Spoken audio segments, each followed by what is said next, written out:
Hello everybody and welcome. In this video I'm going to show you how to rename your BOSE Portable Home Speaker using your Android device.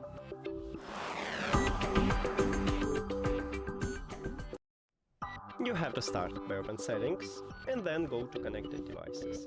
Now click the settings icon near to your speaker in the device list.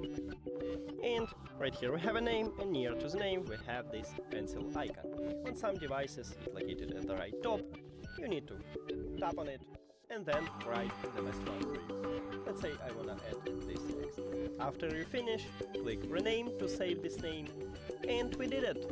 Thank you for watching this video. If you found it helpful, please consider subscribing to the channel and leave the like on the video. See you later!